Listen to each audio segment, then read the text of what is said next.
Hello बच्चों, कैसे हो आप सब। मैं निकुंज जरीवाला एक बार फिर से आपका स्वागत करता हूं आपके अपने YouTube channel magnetic science institute पे। तो बच्चों, आज हम लक्ष्य सीरीज का एक बहुत इंपॉर्टेंट टॉपिक करने वाले हैं जो कि है रोटेशनल मोशन। राइट बच्चों, आप बोर्ड एग्जाम में पढ़े ही होंगे कि जो रोटेशनल मोशन है वो बहुत ही ब्रॉड टॉपिक है, तो उसको हम बहुत शॉर्ट में नहीं कर सकते हैं। राइट, तो हम रोटेशनल मोशन को बच्चों थियरी पार्ट अलग से करेंगे और एमसीक्यू पार्ट जो है वो मैं आपको अलग से कराऊंगा। राइट, तो इस वीडियो में बच्चों हम रोटेशनल मोशन का थियरी पार्ट जो है वो स्टार्ट करेंगे। Let's begin. चलिए बच्चों, तो सबसे पहला टॉपिक होता है आपका कौन सा, सेंटर ऑफ मास का। सपोज मान लीजिए बच्चों के कोऑर्डिनेट सिस्टम है। ओके, उसके अंदर कुछ मासेस डिस्ट्रीब्यूटेड है, जहां पे एक मास है m1, यहां पर एक मास है m2, यहां पर एक मास m3 है, यहां पर एक मास m4 है। राइट, m1 जो है उसका पोजीशन वेक्टर है r1, m2 जो है बच्चों उसका पोजीशन वेक्टर है r2, m3 जो है उसका पोजीशन वेक्टर है r3 और m4 जो है उसका पोजीशन वेक्टर है r4। इससे ज्यादा भी पार्टिकल्स हो सकते हैं। तो इन चारों पार्टिकल का मिला के जो सेंटर ऑफ मास होगा उसका पोजीशन वेक्टर कहाँ होता है बच्चों। तो फॉर्मूला है पोजीशन वेक्टर का RCM, that is position vector of centre of mass is equal to m1r1 plus m2r2 plus m3r3 plus m4r4 divide by क्या करना है आपको, टोटल मास। टोटल मास क्या क्या है बच्चों, m1 plus m2 plus m3 plus m4। Right, तो इसको बच्चों आप शॉर्ट में याद रख सकते हो। RCM इज इक्वल टू हर एक पार्टिकल का क्या करना है बच्चों, मास ऑफ पार्टिकल इंटू क्या करना है, उसका पोजीशन करना है, उसका क्या करेंगे हम, सम करेंगे और नीचे क्या आएगा बच्चों आपका टोटल मास आएगा, that is summation of MI। Right, अब कई बार क्या होता है बच्चों के जो मास का डिस्ट्रीब्यूशन है ना, वो मास का डिस्ट्रीब्यूशन कंटिन्यूस नहीं होता है, बट ऐसा डिस्क्रीट डिस्ट्रीब्यूशन होता है। राइट, ये जो है ना वो कंटिन्यूस डिस्ट्रीब्यूशन है, इसे कहते हैं डिस्क्रीट डिस्ट्रीब्यूशन। तो अगर मास का डिस्ट्रीब्यूशन इस तरह से है और टोटल मास है आपका m, ओके, और अगर इसके अंदर आपको सेंटर ऑफ मास निकालना था, आप क्या करोगे, तो उसमें आपको छोटा सा टुकड़ा लेना है पहले, जिसका पोजीशन वेक्टर आप ले लीजिए r, ओके, और इस छोटे टुकड़े का मास कितना ले लीजिए आप, dm ले लीजिए। तो हम यहाँ पे क्या करेंगे बच्चों, इस पर्टिकुलर बॉडी का जो सेंटर ऑफ मास है RCM, उसका हमें क्या करना है, तो छोटा छोटा टुकड़ा लेना है dm, इसका पोजीशन वेक्टर r है, उसको हम क्या करेंगे बच्चों, इंटीग्रेट करेंगे और नीचे क्या करेंगे बच्चों, टोटल मास करेंगे। क्या करेंगे नीचे हम, टोटल मास। तो ऐसा जो क्वेश्चन है ना, आपको नेक्स्ट वीडियो के अंदर ऐसा क्वेश्चन मिल जाएगा बच्चों, एमसीक्यू नंबर 20। एमसीक्यू नंबर 20 जो है लास्ट वीडियो में, उसमें इस तरह का कंटिन्यूस मास का डिस्ट्रीब्यूशन दिया हुआ है और पूछा गया है कि उसका centre of mass and radius of gyration क्या है, और वो वहां पे सॉल्व किया गया है। राइट, चलिए बच्चों आगे देखते हैं थियरी को। चलिए, एक पॉइंट आपको याद रखना है बच्चों कि अगर राइट सर्कुलर कोन हुआ, राइट सर्कुलर कोन जिसका हाइट कितना है बच्चों, h है, तो उसका सेंटर ऑफ मास जो है वो वर्टेक्स है, ये उसका वर्टेक्स हो गया, उसका सेंटर ऑफ मास जो है बच्चों वो वर्टेक्स है। अगर यहाँ पे उसका सेंटर ऑफ मास है तो वो वर्टेक्स से कितने डिस्टेंस पे होता है, 3h/4 पे होता है। कहां पे होता है उसका सेंटर ऑफ मास, वर्टेक्स से 3h/4 जितने डिस्टेंस के ऊपर होता है उसका सेंटर ऑफ मास। किसके लिए, for right circular cone. Okay, एक और बहुत इंपॉर्टेंट मैं यहाँ पे नोट ऐड करूंगा बच्चों, ओके, और वो ये है नोट कि if there is no external torque acting, if there is no external torque और there is no external force or torque acting on a system,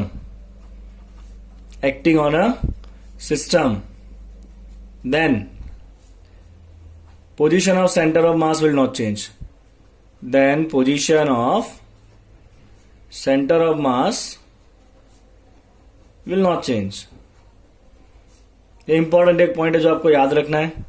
okay, इसके रिलेटेड आपको एमसीक्यू मिलेगा अगले वीडियो के अंदर, एमसीक्यू नंबर 18। राइट, इसका MCQs करोगे ना, एमसीक्यू नंबर 18 में ऐसा है क्वेश्चन कि अगर एक बोट है, ऐसे एक आपको बोट दिया हुआ है, उस क्वेश्चन में एक बंदा भी यहाँ बैठा है, एक बंदा यहाँ बैठा है और उसका सेंटर ऑफ मास कहीं पे है। अब क्या क्या अगर ये बंदा उठ के यहाँ पे आ गया, दोनों एक ही तरफ आ गए, तो सेंटर ऑफ मास कितना शिफ्ट होगा। अगर दोनों साथ में आ गए तो सेंटर ऑफ मास कितना शिफ्ट होगा, तो होगा क्या, यहाँ पे बंदा तो अंदर ही है। राइट, दोनों जो लोग है वो बोट के अंदर ही है, बाहर से कोई फोर्स नहीं लग रहा है। ये उठ के इधर आएगा तो उससे बाहर से कोई फोर्स लगा नहीं है, जो भी है वो सिस्टम के अंदर अंदर ही हो रहा है।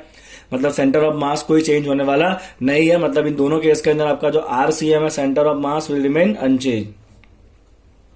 सेंटर ऑफ मास कैसा रहेगा बच्चों, विल रिमेन अनचेंज। ओके ना, चलिए अब मैं इसको आगे ले जाता हूं आपको। ठीक है, चलिए अब आपको क्या करना है, इसको आप डिफरेंशिएट करिए। जैसे ही आपको R को डिफरेंशिएट करोगे बच्चों, आपका क्या हो जाएगा, V हो जाएगा, dr/dt is velocity VCM। Okay तो आप क्या करोगे बच्चों, velocity of the centre of mass is equal to, चलिए यहाँ पे सबको डिफरेंशिएट करिए, मास रहेगा एज इट इज, R1 का डिफरेंशिएशन क्या होगा V1, R2 का डिफरेंशिएशन क्या होगा V2 and so on. Okay divide by नीचे क्या रहेगा, टोटल मास। ठीक है ओके तो अगर अलग अलग पार्टिकल का वेलोसिटी दिया है V1 V2 V3 V4 तो सेंटर ऑफ मास का वेलोसिटी आप ऐसे भी निकाल सकते हो। अब यहाँ पे देखिए बच्चों ध्यान से, ये m इंटू वी क्या होगा, momentum of first particle, m2 into V2 momentum of second particle, मतलब ये सारा क्या है आपका मोमेंटम है। तो आप उसको ऐसे भी लिख सकते हो बच्चों, P1 plus P2 plus P3 and so on divide by नीचे इन सबको ऐड करिए तो वैसे लिख दो टोटल मास कैपिटल M सबको जोड़ के, राइट। तो यहाँ पे आपका एक इंपॉर्टेंट फॉर्मूला बन जाएगा बच्चों के, टोटल मास ऊपर आ गया यहाँ पे into VCM is equal to total momentum summation of P, और you can say total momentum of a system. Okay तो अगर आपको टोटल मोमेंटम चाहिए सिस्टम का तो आपको हर एक इंडिविजुअल पार्टिकल के मोमेंटम का काम नहीं है, आपको क्या करना है, टोटल मास के साथ सेंटर ऑफ मास का वेलोसिटी मल्टीप्लाई कर देना है। टोटल मास के साथ सेंटर ऑफ मास का वेलोसिटी मल्टीप्लाई करिए, आपको क्या मिल जाएगा बच्चों, total momentum of the system मिल जाएगा। क्या मिल जाएगा, total momentum of the system. Clear बच्चों आपको इतना?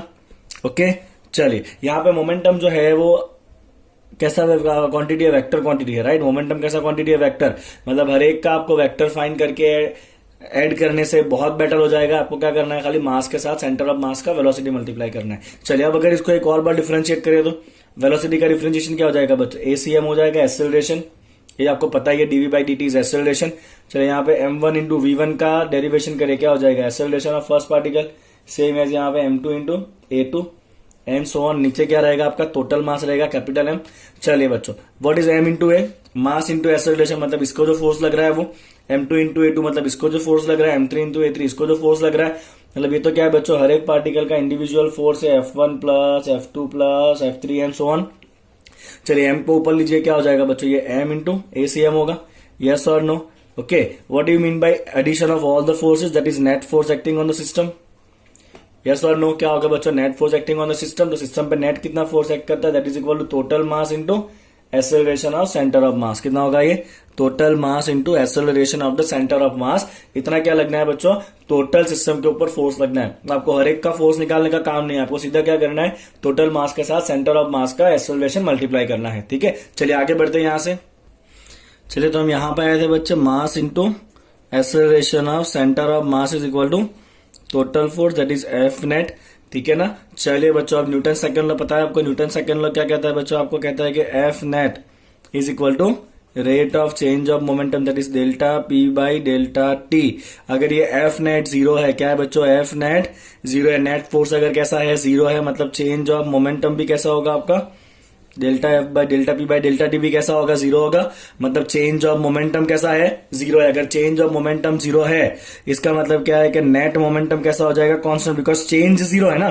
डेल्टा P मतलब change of momentum is zero, मतलब मोमेंटम कैसा हो जाना है आपका बच्चों, कांस्टेंट हो जाना है। कैसा हो जाना है, मोमेंटम कांस्टेंट हो जाएगा, मतलब mass into velocity of centre of mass कैसा हो जाना है बच्चों, कांस्टेंट हो जाने वाला है, मतलब वहां पे velocity of centre of mass change होगा नहीं, राइट। तो अगर एक्सटर्नली कोई फोर्स नहीं लग रहा है ना, कब का ये कंडीशन कब का था, जब F नेट कैसा है बच्चों, जीरो है, राइट। तो ये कब का कंडीशन है, when the F net is zero.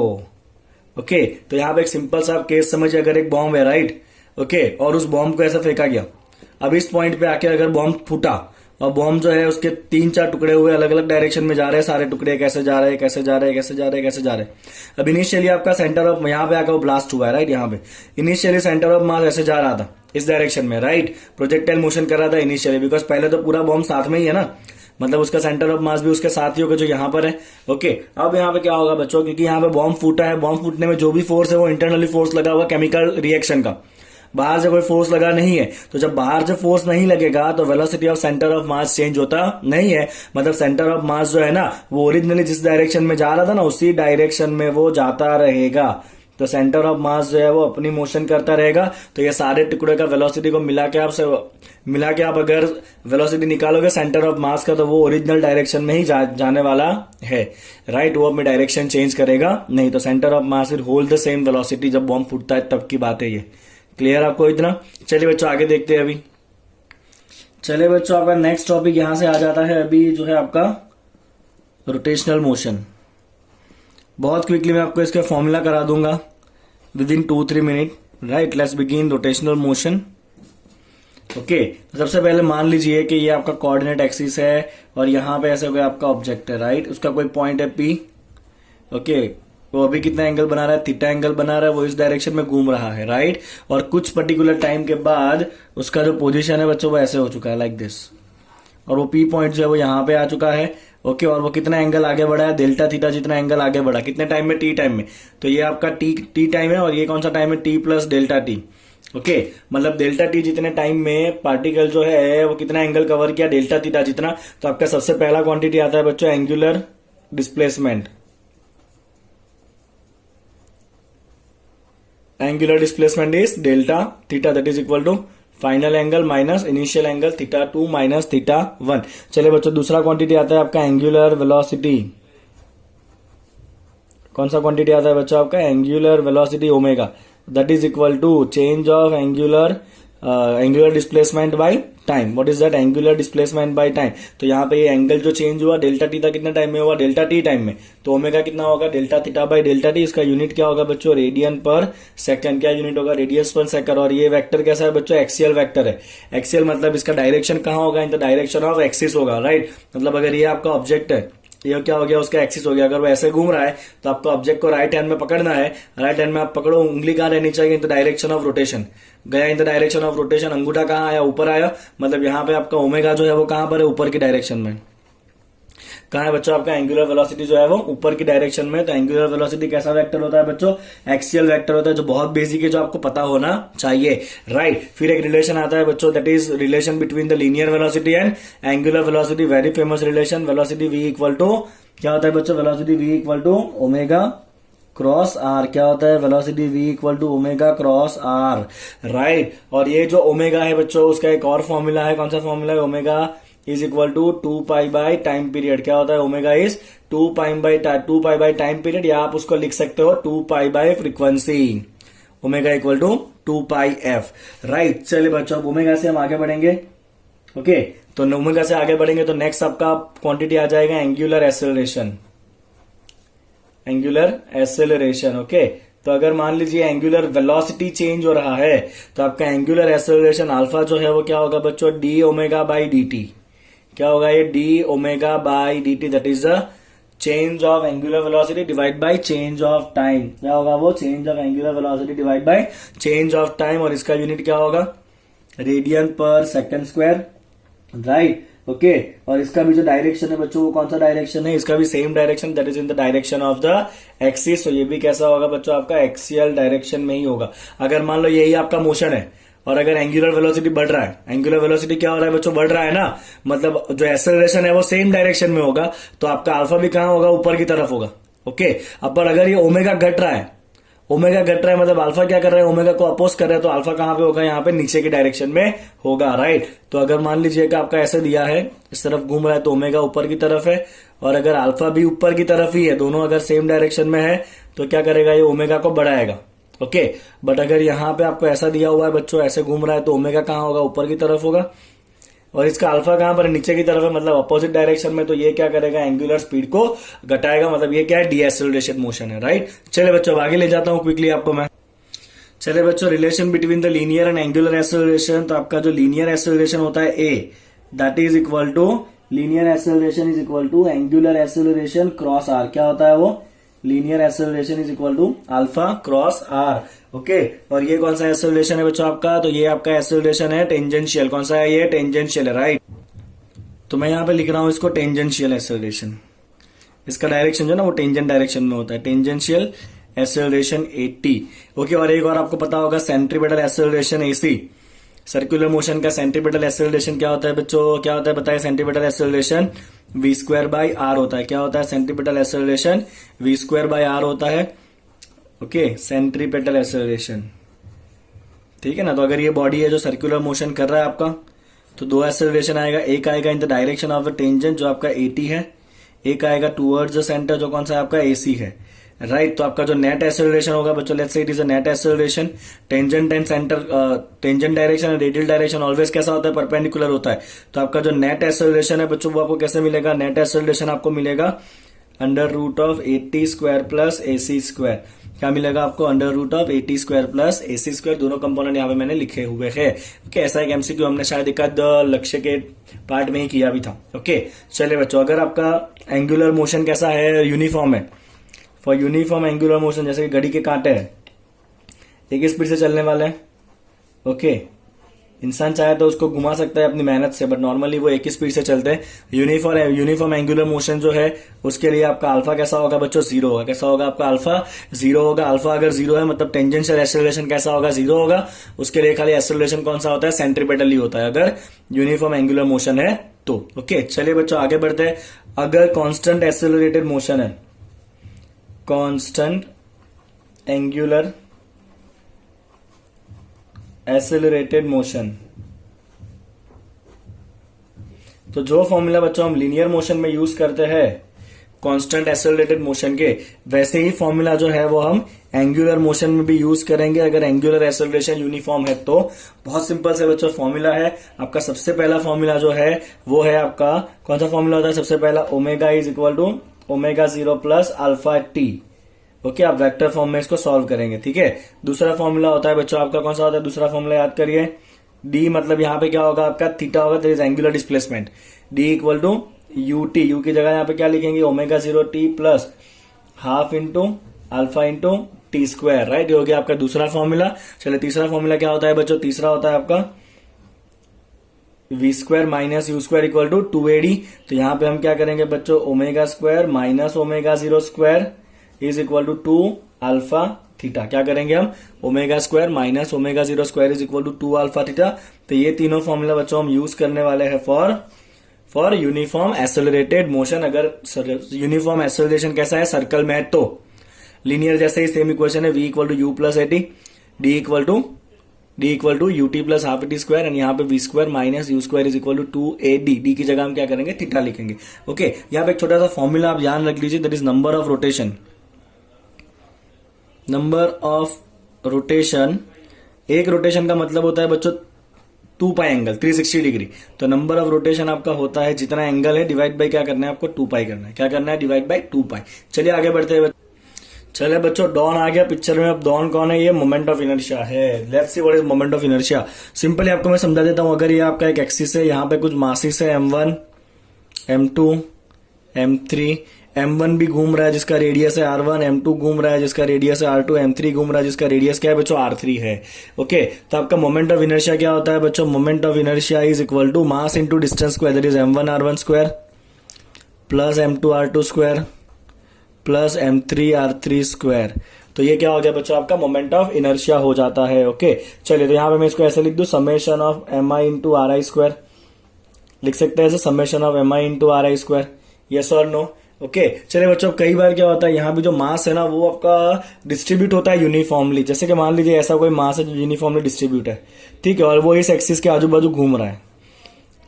इस एक्सिस के आजू बाजू आपका मास जो है वो घूम रहा है। ओके, अब इसका आप मोमेंट ऑफ इनर्शिया कैसे निकालोगे? तो आपको यहाँ पे क्या करना है बच्चों? छोटा सा एक टुकड़ा ले लेना है जिसका मास कितना है? DM है, और वो डिस्टेंस पे घूम रहा है R जितने डिस्टेंस के ऊपर। तो इस छोटे टुकड़े का मोमेंट ऑफ इनर्शिया कितना होगा बच्चों? मास into distance square, that is DM into R square होगा। राइट, अब मुझे अगर टोटल मोमेंट ऑफ इनर्शिया निकालना है तो ऐसे बहुत सारे टुकड़ों को ऐड करना पड़ेगा। तो जब मैं बहुत सारे छोटे छोटे टुकड़ों को ऐड करूंगा तो वो किसमें कन्वर्ट हो जाएगा? इंटीग्रेशन में कन्वर्ट हो जाएगा। तो बच्चों जब मास यूनिफॉर्म डिस्ट्रीब्यूटेड होता है तो मोमेंट ऑफ इनर्शिया आपको क्या करना है बच्चों? इंटीग्रेट करना है DM into R square. Same question जो मैंने आगे कहा था, क्वेश्चन नंबर 20 आपको मिलेगा जब MCQ सॉल्व करेंगे उसके अंदर। राइट, जहां पे आपको मास डिस्ट्रीब्यूट करके दिया हुआ है और ये पूछा है मोमेंट ऑफ इनर्शिया कितना है।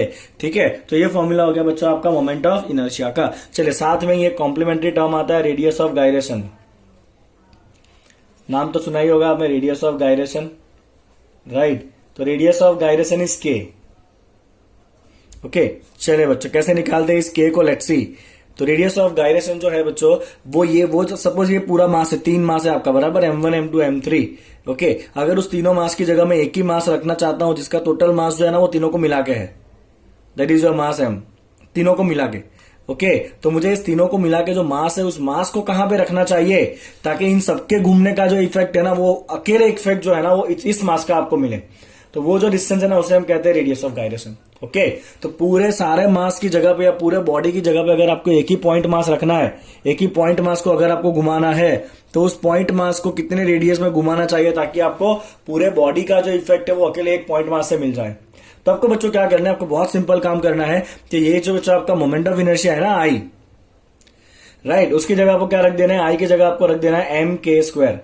क्या रख देना है बच्चों, आई की जगह पे आपको एम के स्क्वायर रख देना है। तो moment of inertia is equal to आपको क्या रखना है, I equal to M K square रखना है। तो आपका जो के है बच्चों वो क्या आ जाएगा, I divide by total mass का अंडर रूट, क्या आ जाएगा, K equal to under root of I by M. तो जो हमें जब भी रेडियस ऑफ गायरेशन पूछा होगा तो पहले हम मोमेंट ऑफ इनर्शिया निकाल लेंगे और फिर आई की जगह क्या रख देंगे, एम के स्क्वायर रख देंगे और वहां से के निकाल लेंगे। ठीक है, चलिए बच्चों अब हम कुछ बहुत इंपॉर्टेंट जो शेप है उसके मोमेंट ऑफ इनर्शिया देखेंगे। ओके, और फिर दो मोस्ट इंपॉर्टेंट हमें थियरम देखने, लेट्स सी। चलिए बच्चों सबसे पहला है आपका moment of inertia of the ring. मैं आपको हमेशा एक ही एक्सिस के आजू बाजू मोमेंट ऑफ इनर्शिया बताऊंगा जो एक्सिस उसके सेंटर में से पास होगा और एक्सिस कैसा होगा, प्लेन को परपेंडिकुलर होगा। तो ये आपका रिंग है बच्चों, राइट, जिसका रेडियस आपको आर लेना है, ये उसका सेंटर है। तो उसके सेंटर में से पास होता हुआ जो एक्सिस है उसके आजू बाजू के भी रिंग घूमेगा, तो उस रिंग का मोमेंट ऑफ इनर्शिया होता है बच्चों मास इंटू रेडियस स्क्वायर। क्या होता है moment of inertia, mass into radius का स्क्वायर होता है, राइट। सिमिलरली ये रिंग की जगह पे मान लीजिए डिस्क है, क्या है बच्चों, ये डिस्क है। तो डिस्क अगर हुआ ना तो वो डिस्क कैसा है, आपका सॉलिड है, ये आपका एक्सिस हो गया, उसके आजू बाजू आपका डिस्क घूम रहा है। एक्सिस कैसा है बच्चों, सेंटर में से पास हो रहा है और प्लेन को कैसा है, परपेंडिकुलर है। ध्यान रखना है आपको, ये एक्सिस कैसा है, परपेंडिकुलर टू द प्लेन। तो इसका मोमेंट ऑफ इनर्शिया होगा एम आर स्क्वायर बाई 2। क्या होगा इसका मोमेंट ऑफ इनर्शिया बच्चों, एम आर स्क्वायर बाई 2 होगा, राइट। चलिए बच्चों अगर मान लीजिए कि आपका डिस्क कैसा है, होलो है, कैसा है आपका डिस्क जो है वो होलो है, राइट, मतलब उसके अंदर और बाहर के दो रेडियस है, ऐसा कुछ है, राइट। उसका बाहर का रेडियस R1 है और जो अंदर का रेडियस है वो कम है, that is equal to R2। ये उसका एक्सिस है, राइट। इसके आजू बाजू वो घूम रहा है, कितना ये रेडियस बच्चों, तो ये आपका रेडियस है R2। तो अगर आपका इस तरह का होलो डिस्क दिया हुआ है बच्चों तो उसका मोमेंट ऑफ इनर्शिया हो जाएगा आपका m into R1 square plus R2 square divide by 4। क्या होगा बच्चों आपका m into R1 square plus R2 square divide by 4 होगा, राइट। चलिए बच्चों अगर आपके पास सॉलिड सिलेंडर है, क्या है आपके पास, सॉलिड सिलेंडर, नंबर 4 सिलेंडर है और ये कैसा सिलेंडर है, सॉलिड है, मतलब अंदर पूरा भरा हुआ है, सॉलिड सिलेंडर, राइट। और वो अपने एक्सिस के आजू बाजू घूम रहा है लाइक दिस, ओके। तो अपने एक्सिस के आजू बाजू घूमने वाले सिलेंडर का मोमेंट ऑफ इनर्शिया होता है बच्चों, ये भी होगा हाफ एम आर स्क्वायर। कितना होगा, वो भी आपका हाफ एम आर स्क्वायर ही होगा, राइट। चले बच्चों अगर यही सिलेंडर है और वो परपेंडिकुलर एक्सिस पे घूम रहा है लाइक दिस,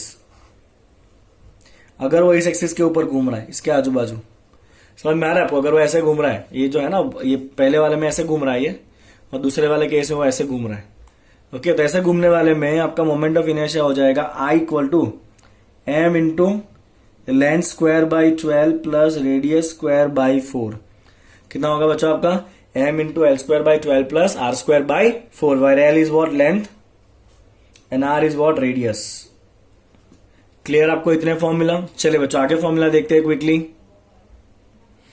चलिए next is hollow cylinder. Cylinder है बट अंदर से कैसा है, पूरा खाली है, राइट। तो होलो सिलेंडर में क्या होगा, लेट्स सी। तो अगर ये आपका सिलेंडर है जो अंदर से बच्चों खाली है, मतलब आप उसको सिलिंड्रिकल शेल भी कह सकते हो, कुछ मैं उसको ऐसा कर दूं, राइट, ओके। तो ये कैसा है, अंदर से पूरा होलो है और अगर वो अपने एक्सिस पे घूम रहा है, अपने एक्चुअल एक्सिस के आजू बाजू वो घूम रहा है, जैसे ये घूम रहा था, ये सॉलिड वाला था, तो जो होलो वाला है ना उसका मोमेंट ऑफ इनर्शिया ऑलवेज ज्यादा होता है और वो कितना होगा, एम आर स्क्वायर होगा। कितना होगा वो, एम आर स्क्वायर होगा, ओके। चलिए यही होलो सिलेंडर जो है बच्चों, अगर होलो सिलेंडर ही और वो ये एक्सिस के ऊपर घूम रहा है, तो अब इसका मोमेंट ऑफ इनर्शिया हो जाएगा, अगर इस एक्सिस के ऊपर घूम रहा है तो m into L square by 12 plus are square by 4। कितना होगा ये, m into L square by 12 plus are square by 4। कितना होगा, m into L square by 12 plus are square by 4 हो जाएगा। कैसा, ये अंदर से खोखला है, होलो है, ओके। क्लियर आपको इतना। तो आप इतना ध्यान रखिए कि सॉलिड जो है ना उसका मोमेंट ऑफ इनर्शिया ऑलवेज होलो से आधा होता है। ये डिस्क सॉलिड था, जैसे उसको अंदर से खोखला किया मतलब रिंग हो गया, तो मोमेंट ऑफ इनर्शिया कैसा हो गया, डबल हो गया। सेम यहाँ पे भी देखिए आप, सिलेंडर है अगर पूरा भरा हुआ है, सॉलिड सिलेंडर है तो हाफ एम आर स्क्वायर, होलो है तो खाली एम आर स्क्वायर हो गया, डबल हो गया उससे। ठीक है, चलिए बच्चों नेक्स्ट शेप पे चलते, ज्यादा बातें ना करके। ओके, नेक्स्ट शेप जो है उसके अंदर आपका सिलेंडर जो है ना वो ना सॉलिड है ना होलो है, मतलब इस तरह इसके दो अलग अलग रेडियस है ना, उसी तरह ये सिलेंडर के भी इनर आउटर रेडियस दोनों दिया हुआ है ना, इनर भी रेडियस है और आउटर रेडियस भी है। ओके, सपोज मान लीजिए कि आपका आउटर रेडियस जो है वो R1 है और जो इनर रेडियस है वो R2 है, तो यहाँ पे आपका मोमेंट ऑफ इनर्शिया हो जाएगा बच्चों, अगर इनर आउटर दोनों रेडियस है तो मोमेंट ऑफ इनर्शिया हो जाना है आपका m/2 R1 square plus R2 square. क्या होगा ये, m/2 R1 square plus R2 square. Okay, clear आपको इतना। चलिए अब बारी है स्फीयर की। अगर सॉलिड स्फीयर है, कैसा है स्फीयर बच्चों, सॉलिड है, m मास का स्फीयर है सॉलिड, अपने सेंटर में से पास होते हुए एक्सिस के ऊपर घूम रहा है, क्या है बच्चों, ये स्फीयर है।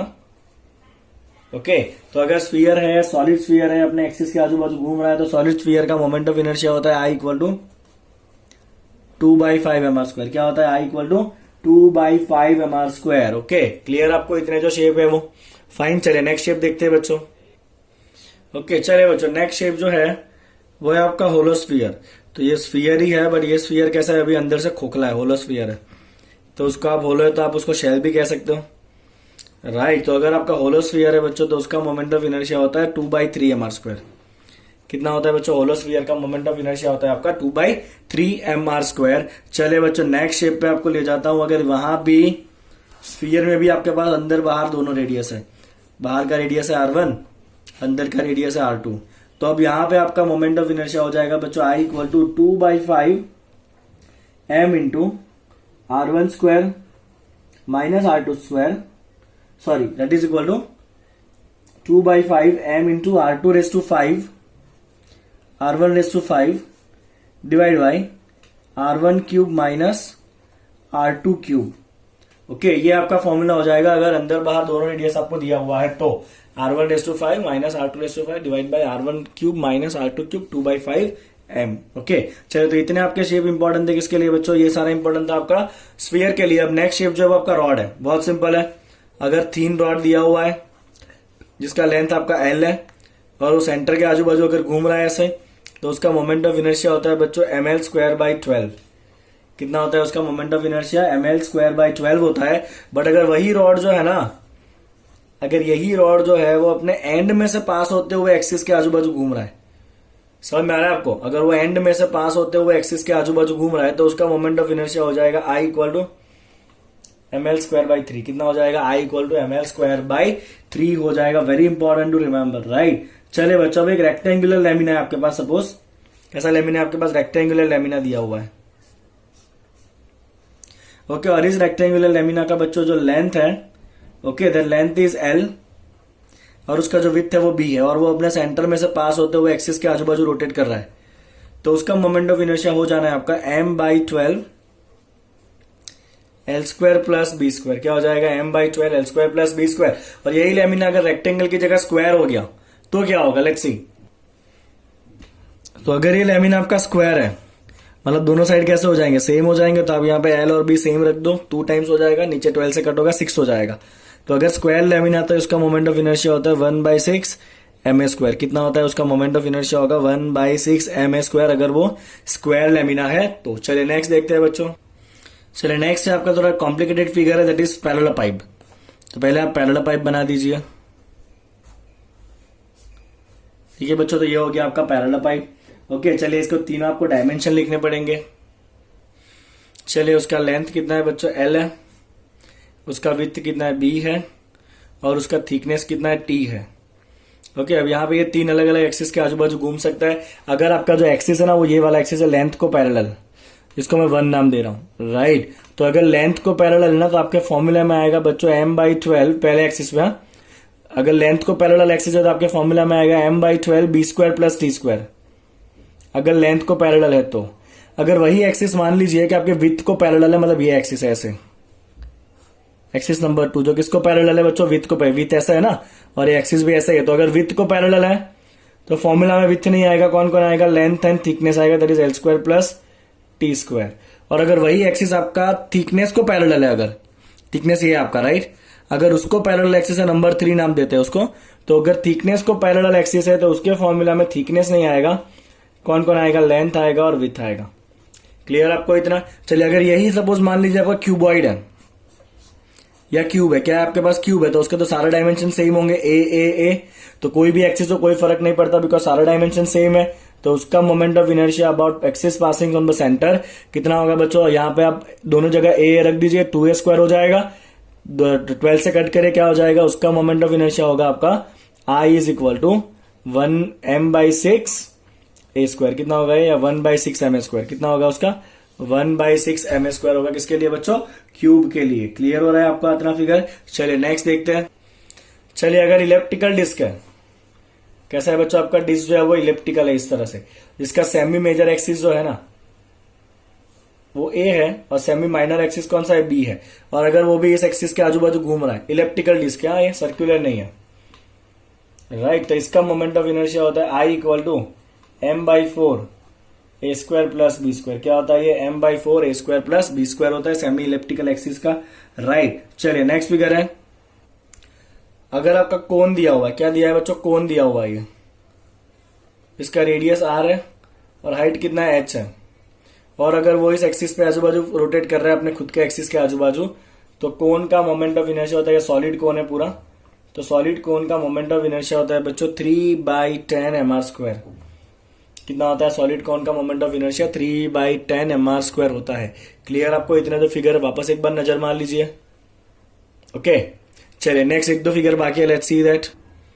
चलिए नंबर 20, अगर इक्विलेटरल ट्रायंगल है जिसका हर एक साइड कैसा है बच्चों, ए है, एक्सिस पास हो रहा है उसके सेंट्रोइड में से, रोटेट हो रहा है ऐसे ये, तो इसका मोमेंट ऑफ इनर्शिया भी होगा बच्चों ma²/6। कितना होगा इसका ही मोमेंट ऑफ इनर्शिया, ma²/6 है। इसलिए मैं आपको सारे शेप बता रहा हूं, बाकी क्योंकि क्या होता है कभी ना कभी कोई ना कोई शेप कहीं ना कहीं से आपको एग्जाम में पूछा जा सकता है, राइट। चलिए बच्चों सबसे आखिरी जो है 21 वो है equilateral triangle, let's see that. चलिए तो आप इक्विलेटरल ट्रायंगल बनाइए एक। ओके उसका एक साइड है ए और एक साइड है बी। ओके सबसे पहले इसकी बात करते हैं। अगर वो इस एक्सिस के आजू बाजू रोटेट कर रहा है, बेस ए में से पास होने वाली एक्सिस के आजू बाजू अगर वो रोटेट कर रहा है ना बच्चों, तो आपका मोमेंट ऑफ इनर्शिया आएगा I इक्वल टू mb²/6। क्या आएगा बच्चों, mb²/6, ये आपका पहला एक्सिस mb²/6। ओके अगर वो इस बी के में से पास होते हुए एक्सिस से रोटेट कर रहा है, let's say it is axis number 2, अगर बी उसका बी के पैरेलल एक्सिस है आपका, तो फॉर्मूला में आएगा बच्चों आपका ma²/6। क्या आएगा आपका फॉर्मूला में, ma²/6 आएगा, राइट। और अगर आपका जो एक्सिस है बच्चों वो ये वाला है, तीसरे तरफ को पैरेलल एक्सिस है, अगर आपका समझ लो, अगर इसके आजू बाजू लेमिना घूमे जा रहा है, तो उसका मोमेंट ऑफ इनर्शिया आएगा बच्चों I equal to m/6 a²/b² divide by a² plus b²। क्या आएगा ये, I equal to m/6 a²/b² plus a² plus b²। Okay clear आपको इतने फॉर्मूला। चले बच्चों अब बारी है दो ब्रह्मास्त्र को देखने की। ओके चलिए कौन सा है इसके ब्रह्मास्त्र आपको बताता हूं। तो आपका पहला ब्रह्मास्त्र जो है वो है पैरेलल एक्सिस थ्योरम। कौन सा है बच्चों आपका ब्रह्मास्त्र, पहला है पैरेलल एक्सिस थ्योरम। ओके चलिए लेट्स सी दैट। चलिए बच्चों बहुत ज्यादा इंपॉर्टेंट है ये पैरेलल एक्सिस थ्योरम। ओके करना क्या है हमें, तो सपोज ये आपका एक लेमिना है, ये उसका है सेंटर ऑफ मास। ओके उस सेंटर ऑफ मास के आजू बाजू उसका मोमेंट ऑफ इनर्शिया कितना है, IC है। कितना है सेंटर ऑफ मास के आजू बाजू मोमेंट ऑफ इनर्शिया IC है।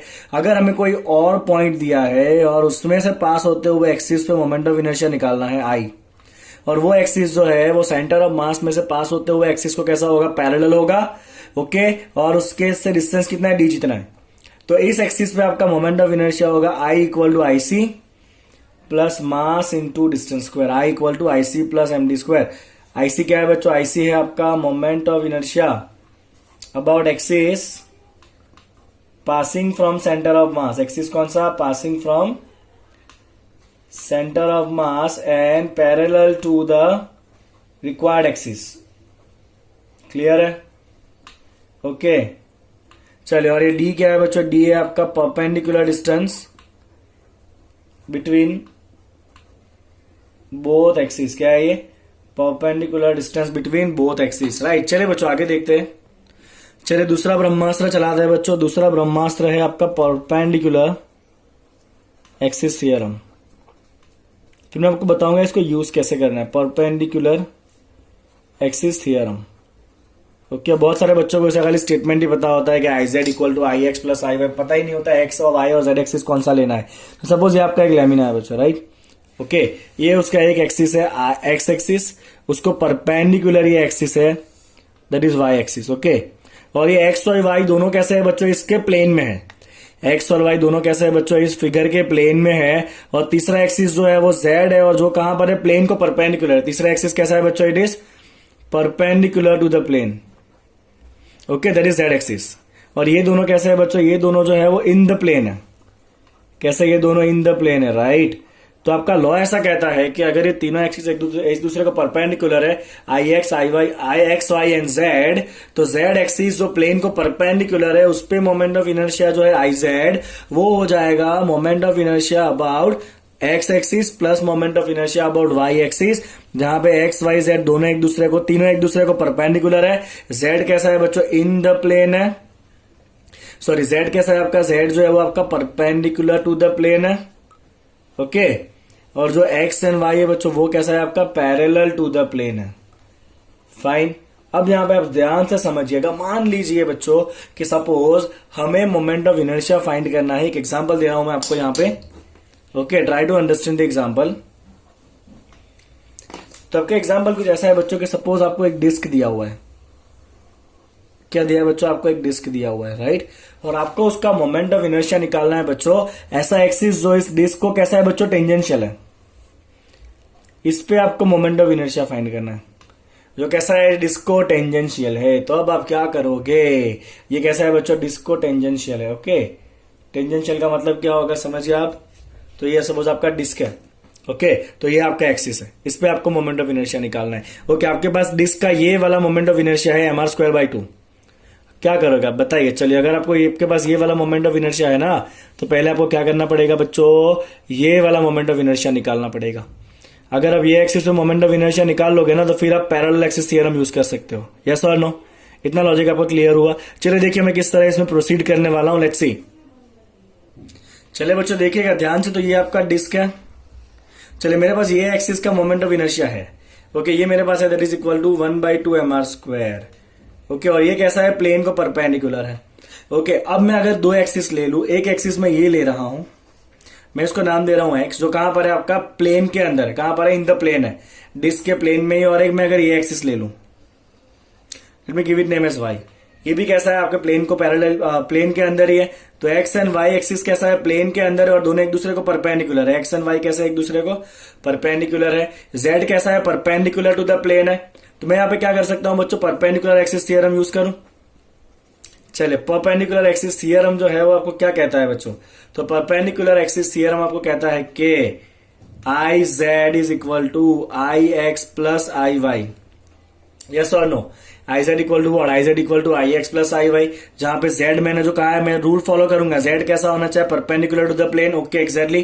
जेड एक्सिस कैसा है, प्लेन को परपेंडिकुलर है। एक्स और वाई प्लेन में होना चाहिए, ऑब्वियसली एक्स और वाई प्लेन में, और तीनों कैसे एक दूसरे को परपेंडिकुलर है। चलिए गुड। अब यहाँ पे एक्स भी डायमीटर है। यस और नो, ये क्या होगा, डायमीटर होगा ना।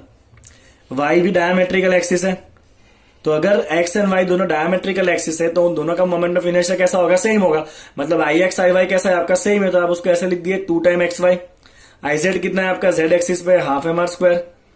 तो आपका जो एक्स एक्सिस है about the diameter, moment of inertia हो जाएगा 1/4 mr स्क्वायर। समझे आप। तो ये जो आपका डिस्क है बच्चों, उस डिस्क के डायमेट्रिकल जो एक्सिस है उस पर आपका मोमेंट ऑफ इनर्शिया कितना आया, 1/4 mr स्क्वायर आया। अब आपको जो फाइंड करना है वो ये वाला एक्सिस है, जो ये एक्सिस है, राइट, दिस वन। उस पे आपको मोमेंट ऑफ इनर्शिया निकालना है, कितना होगा वो। तो आप यूज कर लीजिए पैरेलल एक्सिस थ्योरम। यस और नो, ओके। अब यहां पे पैरेलल एक्सिस थ्योरम यूज करें। चले, I equal to I c plus m d square. Okay, पहला एक्सिस सेंटर ऑफ मास में से पास होना चाहिए, हो ही रहा है सेंटर ऑफ मास में से पास। उस पर मोमेंट ऑफ इनर्शिया कितना है आपका, 1/4 mr स्क्वायर है, प्लस मास इंटू इन दोनों एक्सिस के बीच का डिस्टेंस कितना होगा बच्चों, रेडियस इतना होगा कि नहीं, प्लस mr स्क्वायर। चलिए 1/4 प्लस 1 कितना होगा ये, 5/4 mr स्क्वायर। तो इस एक्सिस पे आपका मोमेंट ऑफ इनर्शिया कितना हो जाएगा बच्चों, 5/4 mr स्क्वायर। समझे। तो आप इसी तरह से कोई भी शेप को किसी भी तरह से सॉल्व कर सकते हो। क्लियर हो रहा है आपको बच्चों ये कैसे करना है। किस तरह आपको थियरम यूज करने हैं वो। तो इसीलिए आपको मैंने जो जितने फॉर्मूला लिखा है ना उतने ही याद रखने हैं, और बाकी जब भी आएगा एग्जाम में तो आप इस तरह से उसको डिराइव कर सकते हो। क्लियर आपको इतना। अगर रेडियस ऑफ गायरेशन पूछा है तो आप आई की जगह क्या करोगे बच्चों, एम के स्क्वायर करोगे, that is equal to 5/4 mr square. M को आप कट करिए, अंडर रूट निकालिए, K equal to under root of 5/2 r। तो ये क्या हो गया, उसका रेडियस ऑफ गायरेशन हो गया। इज दैट क्लियर बच्चों। चलिए बच्चों, अब यहाँ पे मोमेंट ऑफ इनर्शिया का टॉपिक खत्म होता है, मैं आपको आगे ले जाता हूँ नेक्स्ट टॉपिक के ऊपर। चलिए नेक्स्ट अब आपका आता है बब्बर शेर जो है टॉर्क, टाउ। ओके, तो टॉर्क में कहूंगा कि टॉर्क जो है ना वो है रीजन ऑफ रोटेशनल मोशन। क्या है बच्चों, ये region of rotational motion. Okay ठीक है। चलिए आप सोचिए, सिंपल सा मैं आपको फिगर दे रहा हूं। ओके, अगर यहां पर एक पार्टिकल है जिसका पोजीशन वेक्टर है बच्चों आर, कितना उसका पोजीशन वेक्टर आर है, और यहां पे सपोज उसको इस डायरेक्शन में फोर्स लग रहा है, let's take this is the direction, यहाँ पे उसको फोर्स लग रहा है, ये आपका आर का डायरेक्शन है, और आर और एफ के बीच का एंगल कितना है आपका, थीटा है। कितना है, आर और एफ के बीच का एंगल आपका थीटा है, राइट। तो आपका टॉर्क क्या होता है बच्चों, आपका टॉर्क होता है force into perpendicular distance of line of force, force into perpendicular distance of line of force. Okay, तो ये हो गया आपका F into perpendicular distance of line of force, आपका होगा आर साइन थीटा। क्या होगा, परपेंडिकुलर डिस्टेंस आपका F R into sine theta होगा। तो यहां से अगर आप फोर्स की लाइन को ऐसे खींचिए और फिर यहां से आप क्या ड्रॉ करिए, परपेंडिकुलर ड्रॉ करिए बच्चों। तो ये जो आपका परपेंडिकुलर है ना, ये परपेंडिकुलर आपका कितना आने वाला है बच्चों, ये आपका परपेंडिकुलर डिस्टेंस आएगा, बिकॉज ये एंगल थीटा बनेगा ना, ये हाइपोटेन्यूस है, तो ये अपोजिट साइड हुआ परपेंडिकुलर डिस्टेंस वाला। तो अपोजिट साइड क्या होता है, ऑलवेज आर साइन थीटा होता है। क्या होता है बच्चों आपका, आर साइन थीटा। तो आप सिंपली याद रखिए, torque equal to force into perpendicular distance. अगर यही टॉर्क आपको वेक्टर फॉर्म में चाहिए ना, तो टॉर्क वेक्टर फॉर्म में हो जाएगा आर क्रॉस एफ। क्या होगा, टॉर्क जो है वो वेक्टर फॉर्म में आर क्रॉस एफ होगा, राइट। चलिए ओके, टॉर्क का यूनिट क्या होगा बच्चों, तो टॉर्क का आपका यूनिट होने वाला है न्यूटन इंटू मीटर। क्या यूनिट होगा इसका, न्यूटन इंटू मीटर इसका यूनिट होगा। और इसका डायमेंशनल फॉर्मूला जो है वो है m1L2T-2। क्या है उसका डायमेंशनल फॉर्मूला, m1L2T-2 है। इतना क्लियर है आपको। चलिए डायरेक्शन कहाँ होगा टॉर्क का, तो आपका डायरेक्शन जो है ना वो आपको बहुत स्मार्टली फाइंड करना है। क्रॉस प्रोडक्ट कर रहे हो आप आर क्रॉस एफ का। चलिए इसी फिगर में आप देखिए, आपका आर जो है वो इस तरफ है, ओके, और जो आपका एफ है वो ऐसा है, तो मैं उसको डायरेक्शन के साथ आर के टेल पे लगा रहा हूं, ऐसे गुजरे, और दोनों के बीच का एंगल कितना है, थीटा है। तो आपको क्या करना है बच्चों, आपको राइट हैंड यूज करना है, और राइट हैंड में आपको फिंगर को कर्ल करना है in the direction from R to F. R ऊपर है, एफ नीचे, तो मैं फिंगर को कर्ल कर रहा हूं in the direction of R to F. किया मैंने राइट हैंड को, तो अंगूठा कहां गया आपका, अंदर की तरफ गया। तो अंगूठा अंदर की तरफ गया, मतलब इस पर्टिकुलर क्वेश्चन में आपका टॉर्क कहां पर है, इनसाइड द प्लेन। कहां पर है बच्चों, टॉर्क है आपका inside the plane of paper. Torque है आपका inside the plane of paper. Clear आपको, ओके। आपको क्या करना है, फिंगर को कर्ल करना है आर से एफ की तरफ, अंगूठा कहां जाएगा, नीचे की तरफ। तो टॉर्क जो है वो कहां पर है, इस प्लेन के ऐसे अंदर की तरफ जा रहा है, inside the plane of paper. Clear बच्चों, आपको टॉर्क क्या होता है, वो आर क्रॉस एफ, आपको फॉर्मूला याद रखना है। और अगर आपको दो वेक्टर दिया है क्रॉस प्रोडक्ट निकालना, तो हम कैसे निकालते हैं बच्चों, डिटर्मिनेंट से निकालते हैं। आई होप आपको ये पता ही होगा, तो मैं इसमें ज्यादा टाइम वेस्ट नहीं करूंगा, आगे ले जाता हूं आपको। चलिए बच्चों, मोस्ट इंपॉर्टेंट फॉर्मूला लेने हैं टॉर्क से जुड़े हुए, मोस्ट इंपॉर्टेंट फॉर्मूला। तो जिस तरह से लीनियर मोशन में होता है F equal to mass into acceleration, उसी तरह से रोटेशनल मोशन में फोर्स का काम कौन करता है, टॉर्क। यहाँ पे इनर्शिया देने का काम करता है मास, तो रोटेशनल में इनर्शिया देने का काम कौन करता है, मोमेंट ऑफ इनर्शिया। जहां पे लीनियर एक्सेलरेशन है वहां पे ये क्या हो जाएगा, एंगुलर एक्सेलरेशन। तो आपका पहला फॉर्मूला होगा बच्चों, torque equal to I into alpha.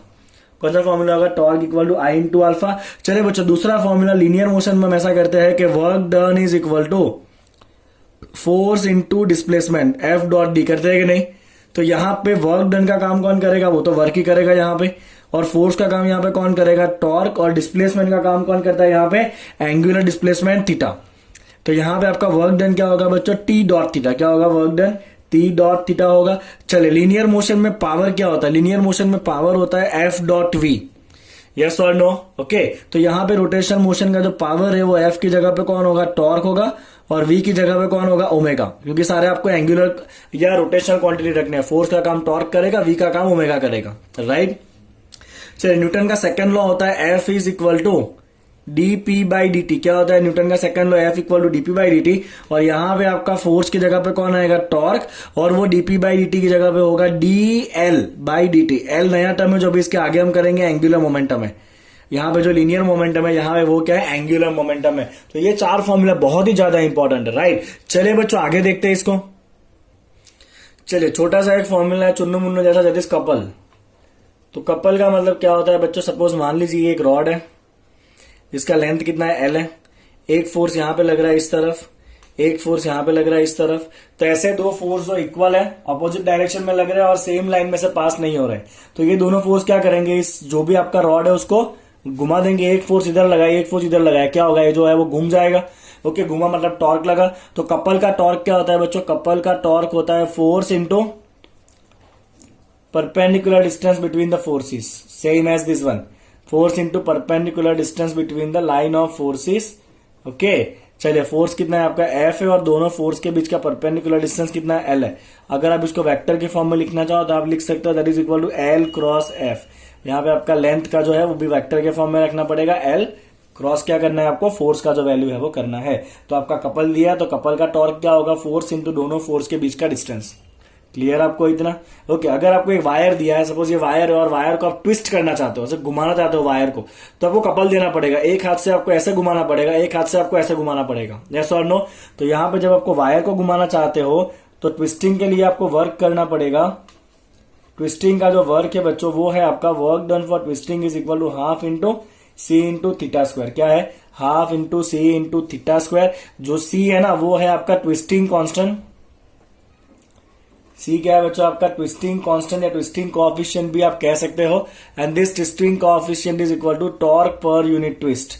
क्या है twisting coefficient, torque per unit twist. Okay, तो आप इस फॉर्मूला से वर्क डन फाइंड कर सकते हो वायर को ट्विस्ट करने के लिए, ठीक है ना। चलिए नेक्स्ट देखते हैं बच्चों।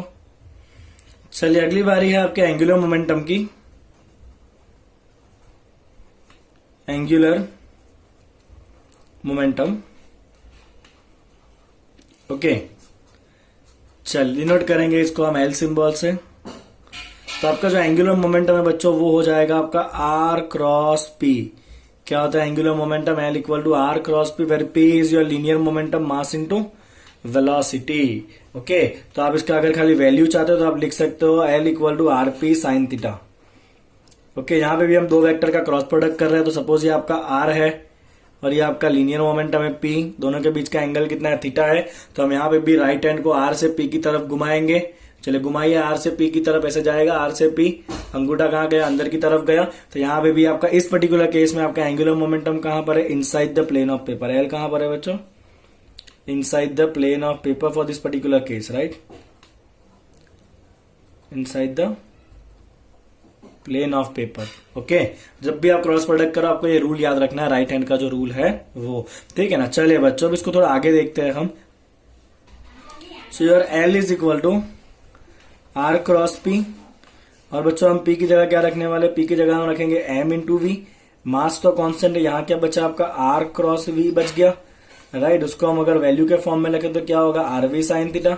आर आपका पोजीशन वेक्टर है, वी आपका वेलोसिटी वेक्टर। तो जब भी आपका सर्कुलर मोशन होगा ना बच्चों, तो आपका अगर ये आर है पोजीशन वेक्टर, तो उसका वेलोसिटी वेक्टर कैसा होता है, ऑलवेज टेंजेंट के डायरेक्शन में होता है। मतलब आर और वी ऑलवेज कैसा होगा, परपेंडिकुलर होगा।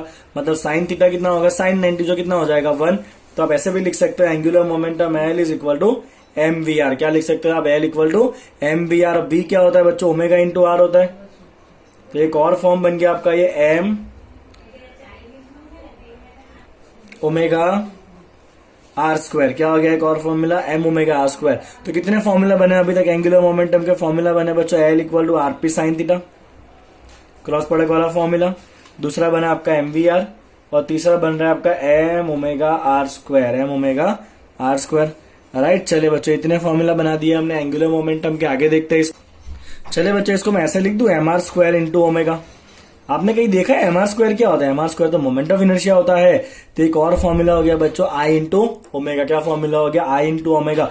एक चौथा आपका टर्म ऐड हो जाएगा, L equal to I into omega, L equal to I into omega. एक चौथा भी आपका ऐड हो गया, राइट। ये सिमिलर है आपका लीनियर मोमेंटम क्या होता है बच्चों, लीनियर मोमेंटम होता है ना P equal to M into V. Rotational के अंदर लीनियर की जगह एंगुलर मोमेंटम, मास का काम करता है आई, वी का काम करता है ओमेगा। तो ऐसे ये फॉर्मूला आपका सेट हो जाएगा, राइट। चले बच्चों, अब आपने जो फॉर्मूला डिराइव किया वो कुछ ऐसा है कि L equal to I into omega, yes और नो, वेक्टर फॉर्म में दोनों तरफ डिफरेंशिएट करें, क्या होगा बच्चों, ये d L by D T that is equal to I into d omega by D t. चले d L by D T क्या होता है, टॉर्क होता है। क्या होगा बच्चों, d L by D t जो है वो टॉर्क हो जाएगा, बिकॉज टॉर्क मैंने क्यों लिखा, बिकॉज ये हो गया I into d omega d t by d omega by D T क्या होगा आपका अल्फा होगा।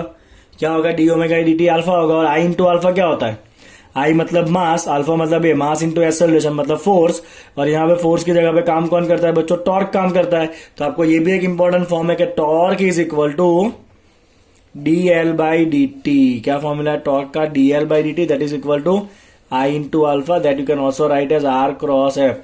ये बहुत सारे अलग अलग फॉर्मूलाज है, एग्जाम में आपको क्वेश्चन के रिगार्डिंग जो भी है वो दो चीजें यूज करना पड़ेगा इतने सारे में से, right, according to the question. ठीक है, चलिए बच्चों आगे बढ़ते हैं। चलिए अगला आ रहा है law of conservation of angular momentum. तो हमने ऐसा देखा है कि टॉर्क इक्वल टू क्या होता है बच्चों, d L by D T होता है। अगर टॉर्क ही ना लगे तो क्या होगा, if the torque acting on the system is zero. अगर टॉर्क जीरो है तो आपका D L by D T कितना होगा, जीरो होगा।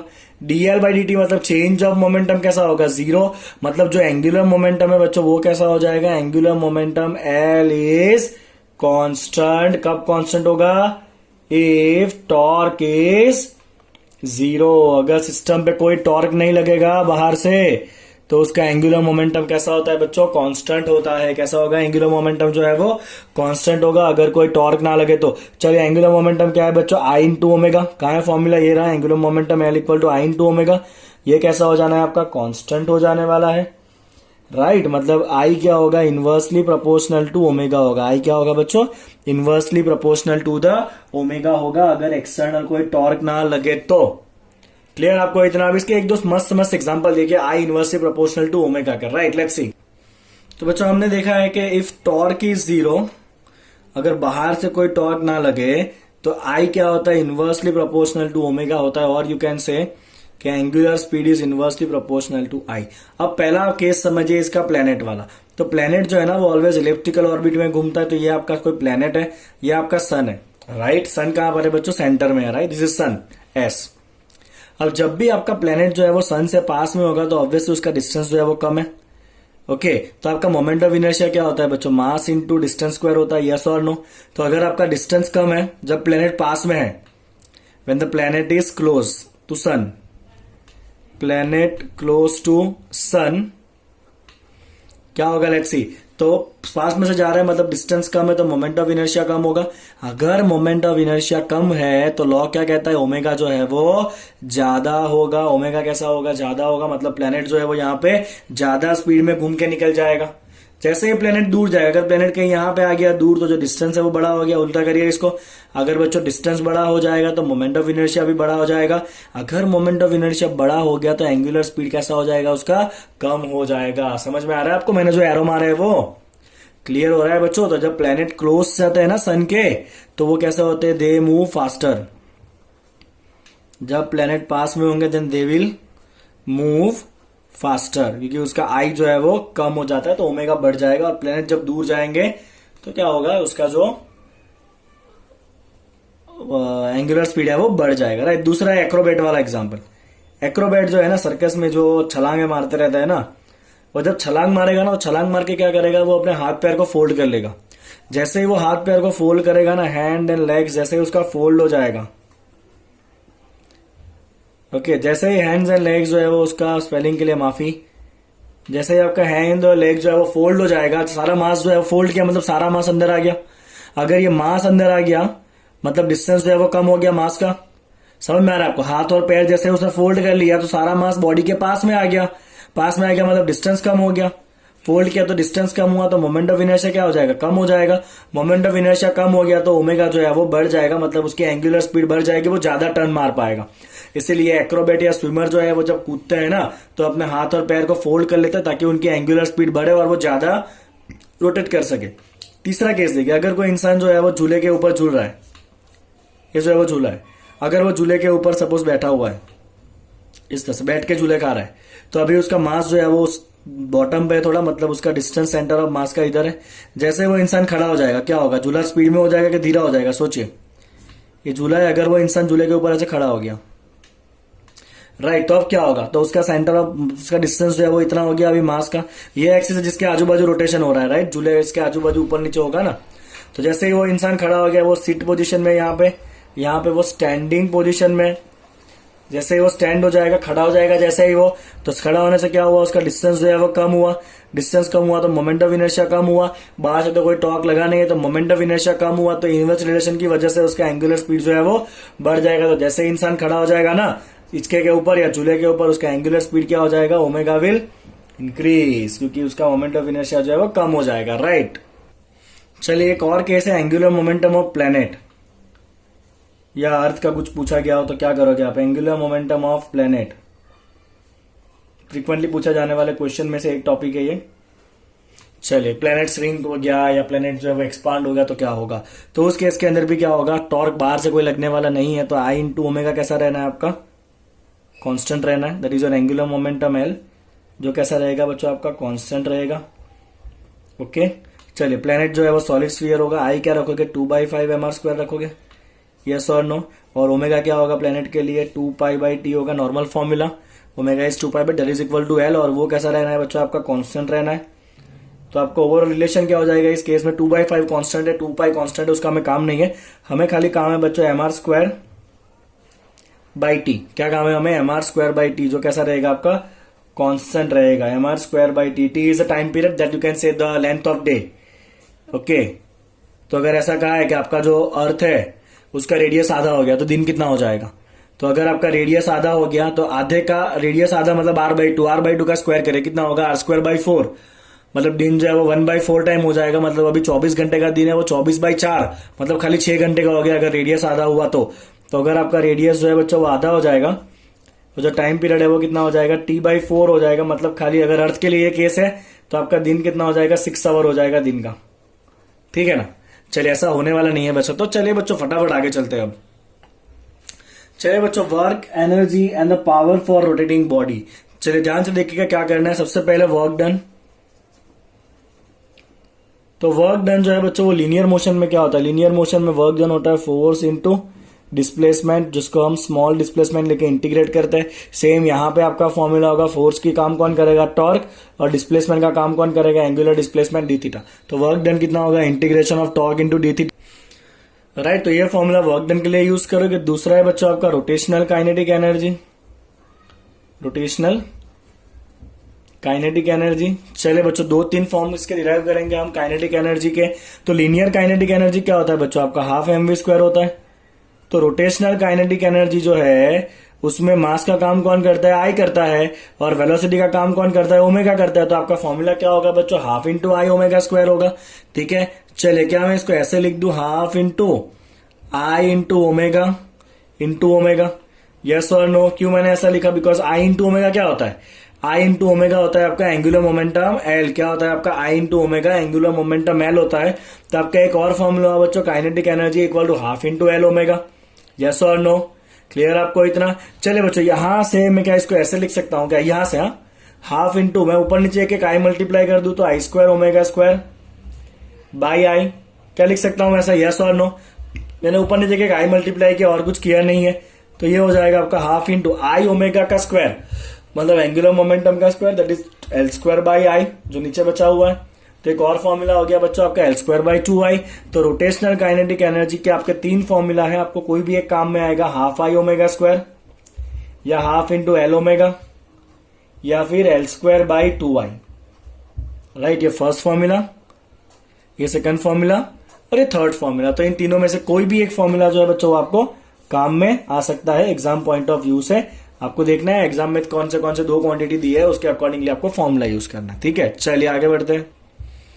चलिए आगे आपके पास है पावर। तो पावर कितना होता है बच्चों, तो लीनियर मोशन का पावर क्या होता है आपका, F.v होता है, यस और नो। यहाँ पे फोर्स का काम कौन करेगा, ऑब्वियसली टॉर्क करेगा, तो टॉर्क टाउ, और v का काम कौन करेगा, ओमेगा। तो आपका रोटेशनल मोशन का जो पावर है वो क्या होता है बच्चों, torque dot omega, tau dot omega, right. चलिए आगे बढ़ते हैं। चलिए बच्चों नेक्स्ट देखते हैं हम स्लीपिंग, स्पिनिंग एंड रोलिंग। तो पहले बात करेंगे स्लीपिंग की। ओके, सपोज मान लीजिए कि ये एक व्हील है, ओके, ठीक है ना, और यहाँ पे जो सरफेस है ना उस पर फ्रिक्शन ही नहीं है। अगर फ्रिक्शन नहीं है तो ये रोल नहीं कर सकता, तो ये सीधा सीधा क्या जाना है, आगे ही जाने वाला है विद द स्पीड भी। मतलब ये क्या हो गया बच्चों आपका, ये हो गया आपका स्लिपिंग। क्या हो गया, ये आपका स्लिपिंग हो गया। यहाँ पे कोई रोटेशन होने वाला नहीं है, मतलब एंगुलर स्पीड तो है ही नहीं क्योंकि फ्रिक्शन नहीं है। तो यहाँ पे आपके पास एक ही एनर्जी होगा, कौन सा होगा, वो linear kinetic energy, half mv²। Okay, कौन सा हो गया, लीनियर, या उसको आप कहोगे ट्रांसलेटरी काइनेटिक एनर्जी, बिकॉज यहाँ पे रोटेशन होने वाला नहीं है, बिकॉज फ्रिक्शन नहीं है, there be no rotation for the first case. चलिए सेकंड केस बात करते हैं बच्चों, स्पिनिंग मोशन।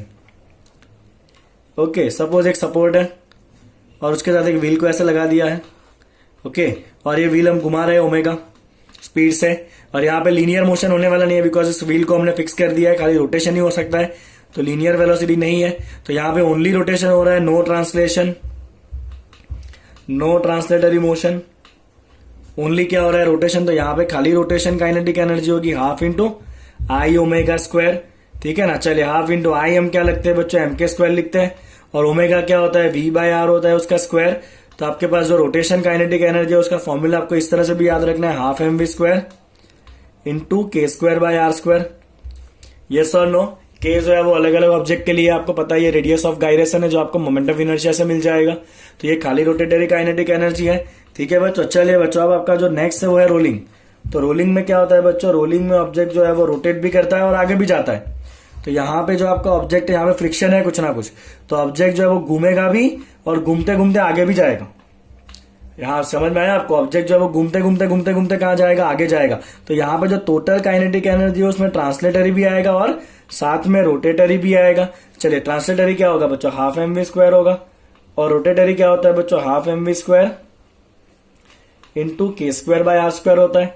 अगर आप दोनों को प्लस कर दो तो टोटल एनर्जी कितना हो गया बच्चा आपका, टोटल हो गया आपका half mv² divide by 1 plus k²/r²। कुछ नहीं किया हमने, हाफ mv² कॉमन निकला, यहाँ बचेगा 1 और यहाँ बचेगा k²/r²। तो ये हो गया आपका टोटल काइनेटिक एनर्जी। समझ में आया आपको इतना। तो बच्चों आपका total kinetic energy, translatory kinetic energy half mv² क्या है बच्चों, ट्रांसलेटरी काइनेटिक एनर्जी। तो इसकी जगह हम kT लिख सकते हैं, ट्रांसलेटरी काइनेटिक एनर्जी इंटू, यहाँ पे एलसीएम लीजिए कितना होगा, ये r² प्लस k²/r²। यस और नो। तो आपको ऐसा पूछा है कि टोटल में से कितना फ्रैक्शन काइनेटिक का है, तो मैं यहाँ पे लिख दूंगा बच्चों fraction of translatory kinetic energy, fraction of translatory kinetic energy that is equal to kinetic energy translatory के फॉर्म में जो है डिवाइड बाय टोटल। तो kT/k करिए, k यहाँ पे नीचे आएगा, ये पूरा ऊपर जाएगा, इनवर्स हो जाएगा, that is equal to r² divide by r² plus k²। तो टोटल में से इतना फ्रैक्शन जो है वो किस फॉर्म में होगा, ट्रांसलेटरी काइनेटिक के फॉर्म में होगा, और रोटेशनल के फॉर्म में कितना होगा। तो आप याद रखिए बच्चे, fraction of rotatory kinetic energy. तो रोटेटरी कितना होगा बच्चों, रोटेटरी होगा आपका k रोटेशन बाई k। ओके, तो k रोटेशन बाई k क्या होगा बच्चों आपका, तो k rotation by k obviously कितना होगा, टोटल फ्रैक्शन 1 होता है, तो ये होगा 1 माइनस आपका जो फ्रैक्शन किसका है, काइनेटिक ट्रांसलेटरी का है, 1 माइनस फ्रैक्शन ऑफ kT। समझ में आ रहा है आपको। तो रोटेटरी का फ्रैक्शन कितना होगा, 1 minus fraction of translatory, that is 1 minus fraction of translatory कितना है बच्चों, ये रहा r² divide by r² plus k²। चलिए आप एलसीएम लेके सिंप्लीफाई करिए, तो आपका जो रोटेटरी है बच्चों उसका फ्रैक्शन होगा r² divide by k² divide by r² plus k²। तो टोटल में से बच्चों ट्रांसलेटरी कितना कंट्रीब्यूट करेगा, r² divide by r² plus k², और रोटेटरी कितना कंट्रीब्यूट करेगा, k² divide by r² plus k²। Clear. k क्या है आपका, k है आपका रेडियस ऑफ गायरेशन, k क्या है, रेडियस ऑफ गायरेशन, और वो रेडियस ऑफ गायरेशन कितना होता है बच्चों, integration of I by R। क्या होता है, radius of gyration integration of I by R होता है, राइट। चलिए आगे बढ़ते हैं। नहीं, यहाँ पे इंटीग्रेशन ऑफ I नहीं हो, I बाई R नहीं होगा, अंडर रूट क्या होगा, I बाई M होगा, हमने आगे लिखा था। तो आपका जो k है बच्चों वो कितना होगा, under root of I by M होगा। अलग अलग शेप के लिए आपको I पता है ऑलरेडी, राइट, आपको रखना है और k निकालना है, और इससे आपको रोटेटरी और ट्रांसलेटरी का जो फ्रैक्शन है वो मिल जाएगा। ठीक है, चलिए आगे बढ़ते हैं बच्चों। चलिए बच्चे ये देखिए आप, linear velocity of the different points in a rolling. चलिए अगर आपका ऑब्जेक्ट रोल करते करते आगे जा रहा है, ओके तो देखिए ध्यान से क्या होना है, ये आपका ऑब्जेक्ट है, ऑब्जेक्ट आगे तो जा ही रहा है, मतलब अगर मैं 3 पॉइंट ले लूँ, एक ये पॉइंट है, एक यहाँ पे पॉइंट है, एक यहाँ पे पॉइंट है और एक सेंटर है, पूरा बॉडी जो है वो आगे तो जा ही रहा है, आगे जा रहा है, मतलब हर एक का लीनियर स्पीड तो आगे की तरफ ही है जो v है। ओके अब क्योंकि ये रोलिंग मोशन है, मतलब ऑब्जेक्ट जो घूमते घूमते आगे जा रहा है, मतलब हर एक पार्टिकल सर्कुलर मोशन भी कर रहा है, तो सर्कुलर मोशन की वजह से उसके पास एक और वेलोसिटी होगी जो टेंजेंट के डायरेक्शन में होगी। तो अगर मैं खाली आपको रोटेटरी कंपोनेंट दिखाऊं वेलोसिटी के, ये क्या है, due to the translatory motion, translatory motion की वजह से वेलोसिटी है। ये ऑब्जेक्ट रोटेट भी तो करते करते आगे जा रहे हैं, तो रोटेटरी का वेलोसिटी किस डायरेक्शन में होता है, in the direction of tangent. तो जो ऊपर वाला पॉइंट है उसका टेंजेंट इसी डायरेक्शन में होगा अगर ये ऐसे घूम रहा है तो। चलिए यहाँ पे जो पॉइंट है उसका टेंजेंट कहाँ होगा, नीचे की तरफ होगा। यहाँ पे जो पॉइंट है उसका टेंजेंट इस तरफ जाएगा। ओके और ये सेंटर जो है उसका कोई रोटेटरी वेलोसिटी होने वाला नहीं है, बिकॉज उसका जो सेंटर है उसका रोटेशन होने वाला नहीं है, बिकॉज वो तो सेंटर पे है ना।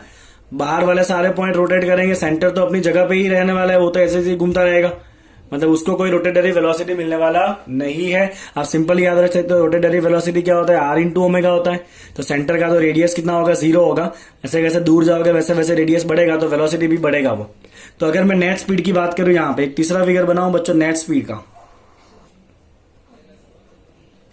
अगर मैं बात करूं नेट स्पीड, तो ये वाला जो पॉइंट है उसका लीनियर स्पीड भी इसी तरफ है, रोटेटरी भी इसी तरफ है, तो उसका नेट स्पीड कितना हो जाएगा 2v। कितना हो जाएगा उसका नेट स्पीड 2v। चलिए यहाँ पे जो पॉइंट है बच्चों उसका लीनियर स्पीड इस तरफ है, रोटेटरी नीचे की तरफ है, तो दोनों एक दूसरे को परपेंडिकुलर है, एक इस तरफ है एक नीचे की तरफ है, तो नेट स्पीड इस तरफ हो जाएगा नेट स्पीड। और दोनों कंपोनेंट सेम है, एक v है एक v है, तो पाइथागोरस यूज करिए, इसका स्पीड कितना होगा √2v होगा। चलिए इस पॉइंट की बात करते हैं, इस पॉइंट की बात करते हैं बच्चों। तो ये इसका लीनियर स्पीड आगे की तरफ है और रोटेटरी स्पीड कहां पर है, पीछे की तरफ है, दोनों सेम है, तो नेट स्पीड कितना हो जाएगा 0 हो जाएगा इसका। और जो सेंटर है बच्चों उसका लीनियर स्पीड इस तरफ है, रोटेटरी स्पीड नहीं है, तो सेंटर का स्पीड तो v रहने वाला है। मतलब जब भी ऑब्जेक्ट रोलिंग करेगा विदाउट स्लाइडिंग, तो उसका जो नेट, उसका जो पॉइंट ऑफ कॉन्टेक्ट होता है ना, उसकी वेलोसिटी कितनी होती है 0 होती है। जो पॉइंट ऑफ कॉन्टेक्ट होगा, यहाँ पे आपका ऑब्जेक्ट कॉन्टेक्ट में है राइट सरफेस के, तो उसका जो पॉइंट ऑफ कॉन्टेक्ट होता है ना राइट, उस पॉइंट ऑफ कॉन्टेक्ट जो है उसका वेलोसिटी ऑलवेज कैसा होता है 0 होता है। कैसा होता है, उसका वेलोसिटी ऑलवेज 0 होता है। और हम अज्यूम करते हैं कि मैं यहां पे एक इंपॉर्टेंट पॉइंट लिखने जा रहा हूं कि every point behave as rotating about point of contact. Okay हर एक पॉइंट जो है ना वो इस तरह बिहेव करेगा जैसे कि वो इस सेंटर के आजू बाजू क्या कर रहा है, ऐसे रोटेट कर रहा है। क्या कर रहा है, सेंटर के आजू बाजू रोटेट कर रहा है। आप सिंपली सोचिए, अगर यहां का जो पॉइंट है ओके लीनियर स्पीड इस तरफ होगा, एंगुलर स्पीड जो है वो ऊपर की तरफ होगा, मतलब उसका नेट स्पीड जो है वो कहां आएगा बच्चों, इस तरफ आएगा √2v, क्योंकि एक कंपोनेंट ऐसे है और एक कंपोनेंट ऊपर है। तो क्या मैं ऐसा कहूं कि ये आपका सेंटर है, ओके ये आपका सेंटर बिहेव करेगा और ये एक सर्कल बनेगा ऐसे कुछ राइट। ओके और इस सर्कल पे क्या हो रहा है, हर एक पार्टिकल का सर्कुलर मोशन हो रहा है। तो जब भी रोलिंग विदाउट स्लाइडिंग होता है तो ये जो पॉइंट ऑफ कांटेक्ट है ना, वो पॉइंट ऑफ कांटेक्ट स्टेशनरी होगा और बाकी सारे जो पॉइंट है वो पॉइंट क्या करेंगे, उस सेंटर ऑफ या पॉइंट ऑफ कांटेक्ट को सेंटर समझ के उसके आजू बाजू रोटेशन करेंगे। तो हर एक पॉइंट का जो नेट स्पीड है ना बच्चों, हर एक पॉइंट का जो नेट स्पीड है वो नेट स्पीड डिपेंड करता है इस पॉइंट से पॉइंट ऑफ कांटेक्ट से डिस्टेंस के ऊपर। ओके तो मैं यहां पे क्या लिखूंगा, तो नेट स्पीड जो है बच्चों समझिएगा v इक्वल टू क्या होगा, r इंटू ओमेगा होगा। ओमेगा सबका सेम है क्योंकि सबका रोटेशन तो सेम ही हो रहा है, तो ओमेगा सबका सेम है। बट ये r क्या है बच्चों, r है आपका distance from the point of contact. ये जो है ना वो आपका r है, distance of point of contact. तो r क्या है बच्चों, r is the distance from point of contact, distance from point of contact. Clear. Okay तो हर एक पॉइंट का जो वेलोसिटी है ना, वेलोसिटी प्रोपोर्शनल किसको होगा, distance of point of contact. तो पॉइंट ऑफ कांटेक्ट से सबसे दूर का पॉइंट ये होगा, इसलिए उसकी वेलोसिटी सबसे ज्यादा है। पॉइंट ऑफ कांटेक्ट के सबसे पास वाला पॉइंट ये खुद ही है, इसलिए इसकी वेलोसिटी 0 है। और पॉइंट ऑफ कांटेक्ट से आपको अलग अलग डिस्टेंस के ऊपर जो पार्टिकल है उसकी वेलोसिटी अलग अलग मिलेगी, और हर एक पार्टिकल की वेलोसिटी डिपेंड करती है पॉइंट ऑफ कांटेक्ट से डिस्टेंस कितना है उसके ऊपर। क्लियर। चलिए बच्चों आगे बढ़ते हैं, लास्ट थियरी बाकी। चले बच्चों एक और बहुत इंपॉर्टेंट टॉपिक आता है इसके साथ में, rolling on an incline plane. आपको लगता होगा कि ये सर जो है वो लास्ट टॉपिक करके कराते ही जा रहे हैं, बट हर एक टॉपिक जो है वो इंपॉर्टेंट है, किसी भी टॉपिक को हम स्किप नहीं कर सकते, ठीक है ना। राइट, आपको वीडियो 2-3 बार में देखना है, अपने नोट्स अच्छे से बनाना है आपको, ठीक है। चले देखते हैं rolling on an incline plane. तो एक ऑब्जेक्ट जो है वो टॉप के ऊपर है, चले टॉप के ऊपर है, वहां से उसको छोड़ना है, तो वो लुढ़कते लुढ़कते कहाँ आएगा बच्चों, नीचे आएगा यहाँ पे, ठीक है ना। ओके चलिए, तो टॉप के ऊपर उसके पास कौन सा एनर्जी होगा, पोटेंशियल एनर्जी होगा, दैट इज mgh। जैसे ही आपका ऑब्जेक्ट नीचे आएगा उसकी सारी एनर्जी किस में कन्वर्ट हो जाएगी, काइनेटिक में कन्वर्ट हो जाएगी। और ऑब्जेक्ट जो है वो रोल करके नीचे आ रहा है, तो काइनेटिक एनर्जी का फॉर्मूला अभी हमने आगे डिराइव किया। रोलिंग विदाउट स्लाइडिंग का काइनेटिक एनर्जी क्या होता है बच्चों, half mv² into 1 + k²/r²। Yes और नो, होता है कि नहीं होता है ये फॉर्मूला। चलिए यहां से आप सिंप्लीफाई करिए बच्चों, आपको वेलोसिटी मिल जाएगा, वेलोसिटी ऑफ द ऑब्जेक्ट जब वो बॉटम पे पहुंच जाएगा तो आपको ये वेलोसिटी मिल जाएगा बच्चों √2gh divide by 1 + k²/r² divide by 1 + k²/r²। तो ये मिलेगा आपका velocity at the bottom of the plane. अब यहाँ पे बच्चों आप ध्यान से देखिए, तो k आपका नीचे है, k नीचे मतलब मोमेंट ऑफ इनर्शिया आपका नीचे है, मतलब velocity is inversely proportional to the moment of inertia I। अब आप बताइए किसका मोमेंट ऑफ इनर्शिया ज्यादा होता है, सॉलिड के होलो। तो सॉलिड और होलो में से हमेशा जो होलो ऑब्जेक्ट होता है ना, उस होलो ऑब्जेक्ट का मोमेंट ऑफ इनर्शिया ज्यादा होता है। तो जब आप स्पीड की बात करोगे तो स्पीड किसका ज्यादा हो जाएगा, बॉटम पे आते आते अगर 2 ऑब्जेक्ट है आपके पास, एक होलो ऑब्जेक्ट है और एक सॉलिड है, दोनों को ऊपर से छोड़ोगे तो मोमेंट ऑफ इनर्शिया होलो का ज्यादा होगा। तो मोमेंट ऑफ इनर्शिया और वेलोसिटी इनवर्सली प्रोपोर्शनल है ना, तो आपका जो जिसका मोमेंट ऑफ इनर्शिया ज्यादा है उसका स्पीड कैसा होगा, कम होगा। सॉलिड का स्पीड ज्यादा होगा, होलो का स्पीड कम होगा। राइट, ये हो गया स्पीड। चलिए उसका एक्सेलरेशन कितना होगा, मैं यहाँ पर डिराइव नहीं करूंगा, आपको डायरेक्ट फॉर्मूला दूंगा मैं।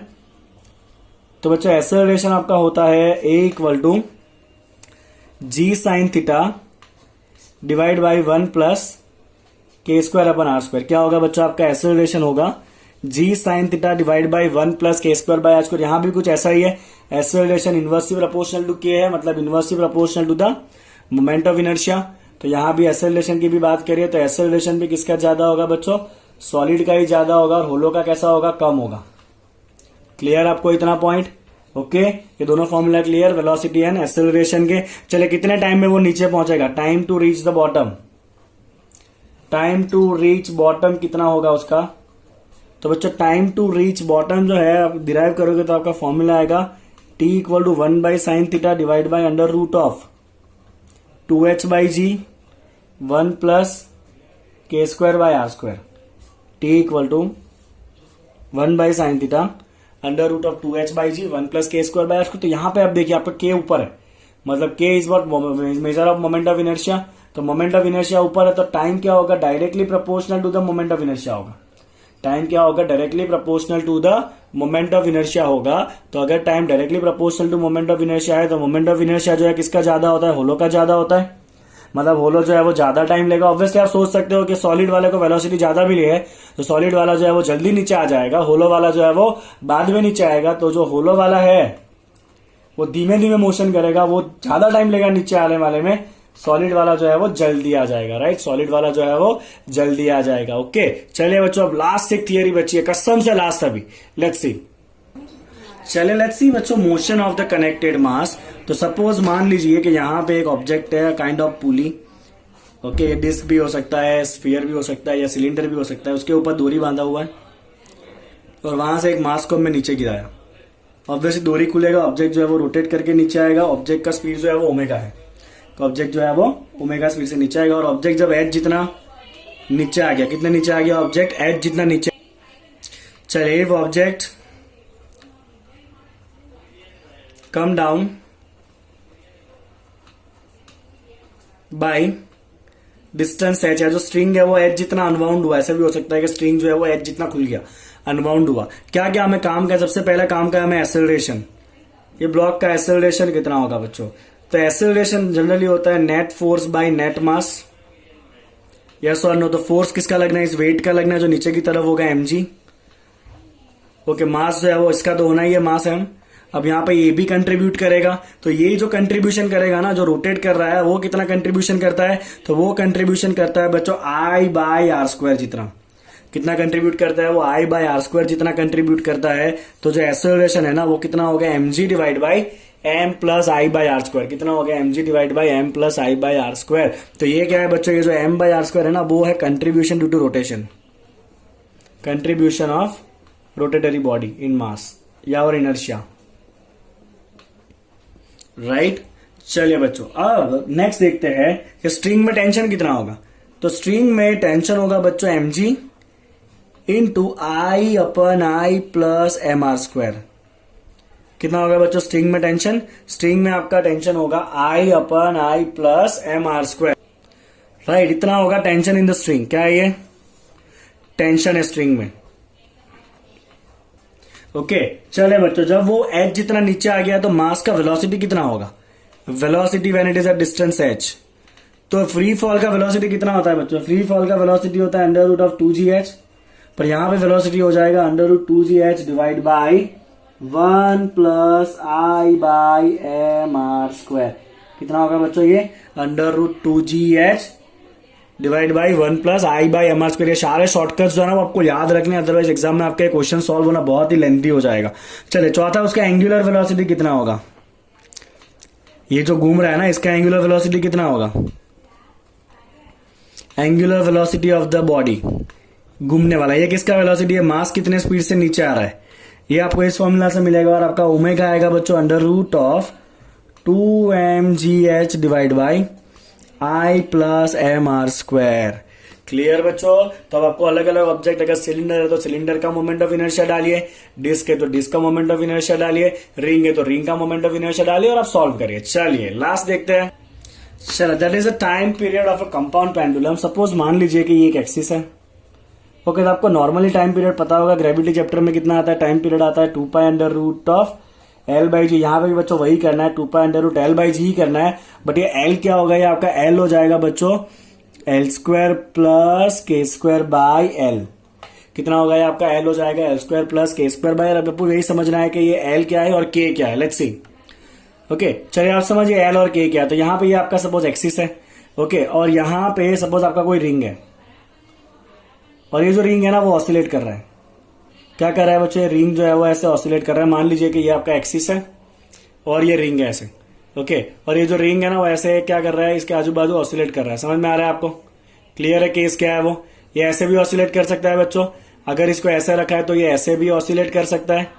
यस और नो? क्लियर हो रहा है आपको? ऐसे भी ऑसिलेट हो सकता है या ऐसे भी ऑसिलेट हो सकता है। क्लियर है आपको मैं क्या कह रहा हूँ? ये आपका एक्सिस है और ये ऑब्जेक्ट है जो ऑसिलेट कर रहा है। चलिए, तो इस केस में आपका जो L है वो क्या है बच्चों? तो आपका L है, ये आपका सेंटर ऑफ मास हो गया। तो L है distance from centre of mass. L क्या है? L है distance of axis from centre of mass, distance of axis of oscillation from centre of mass of body. Clear? चलिए बच्चों, K क्या है? तो K है रेडियस ऑफ गायरेशन। K क्या है बच्चों? K है radius of gyration. But about which axis? तो रेडियस ऑफ गायरेशन है अबाउट, रेडियस ऑफ गायरेशन है about axis passing from center of mass and parallel to the axis of oscillation, parallel to the axis of oscillation. तो आपको ये K कहां से मिलेगा बच्चों? K आपको मिलना है √I/m से मिलना है, बट आपको I फाइंड करना पड़ेगा।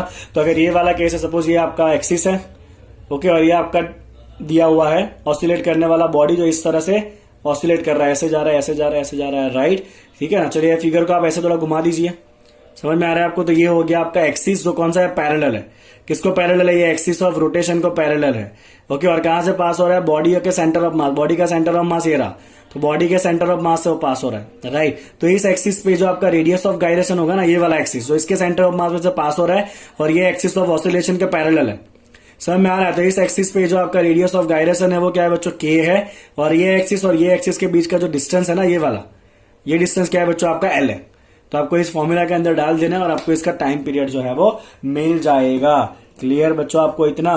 ओके, आई होप कि आपको सारी थियरी जो है वो एक ही वीडियो में मिल जाएगी और अब आप आपके एंट्रेंस एग्जाम के लिए एकदम बेस्ट नोट्स प्रिपेयर कर पाओगे by referring this particular video. Okay, चलिए नेक्स्ट जो वीडियो है बच्चों उसमें हमने रोटेशन मोशन के 20 बहुत इंपॉर्टेंट न्यूमेरिकल्स को इंक्लूड किया है, एमसीक्यूज को इंक्लूड किया है, ताकि आप ये सारे फंडामेंटल्स को और अच्छे से समझ पाओ। ओके, चलिए बच्चों please like the video and subscribe the channel. Thank you so much, और बहुत ही जल्दी आपको ये रोटेशन मोशन के एमसीक्यूज का वीडियो भी मिल जाएगा। Thank you.